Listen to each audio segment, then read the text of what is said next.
Three people have died after a fresh wave of attacks overnight in Ukraine. Two women and a man were killed and 9 other people were wounded in a Russian missile attack on the Ukrainian city of Zaporizhia.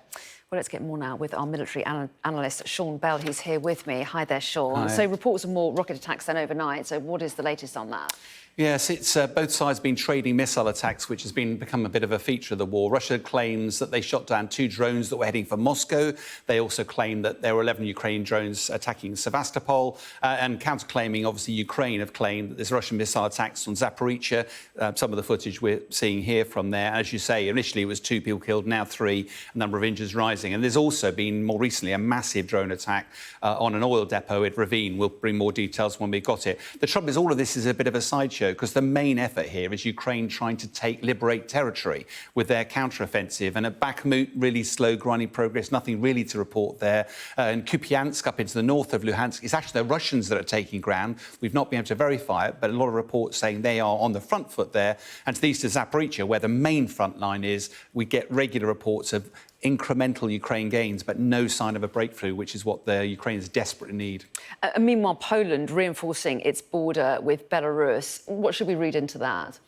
Part of this is all about Lukashenko, the head of Belarus, who's become emboldened of late, largely because he's got the Wagner Group of mercenaries in Belarus itself. And he's been provoking Poland, saying that he's holding them back from attacking Polish soil, which has enhanced West's concern, because this is a NATO country, Poland, with a grave risk of potentially escalating. Now, military analysts don't think Wagner's a threat at the moment, because it hasn't got any military equipment, hasn't got any tanks or stuff like that. But Poland are not going to take any chances. And as a result, they've put 10,000 extra troops on their border with Belarus, 4,000 directly, 6,000 in reserve. And, of course, what's alarming about this is Belarusian president is full of alarming rhetoric, but it has significant implications at a high time of tensions. And here's ever since President Lukashenko brokered that deal, if you remember, for Yevgeny Prigozhin to come into Belarus, it's almost as if he feels emboldened. He's got something on Putin, but there's a grave risk of miscalculation when these sorts of things occur.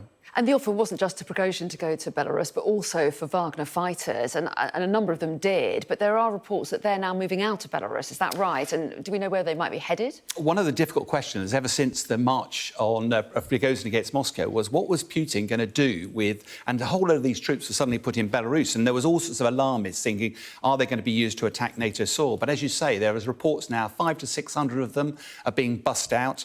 What looks increasingly likely is Wagner was put into Belarus largely to get them out of Russia, out of Ukraine, while President Putin tried to work out who his friends were, who his enemies were, and what on earth he was going to do with Yevgeny Prigozhin.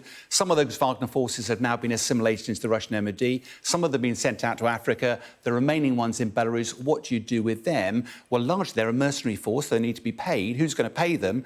Yevgeny Prigozhin isn't, Putin isn't, it looks like Lukashenko isn't, so it now looks likely that a few are going to stay doing military training for Belarus. The rest are going to disappear, and largely that's just eroded the power base of Yevgeny Prigozhin. But it's interesting that there's still more questions than answers around this. We're still dealing with the repercussions of something that happened nearly 2 months ago, Prigozhin on his march, abortive coup against Putin. Yeah, fascinating. Sean, thanks very much indeed.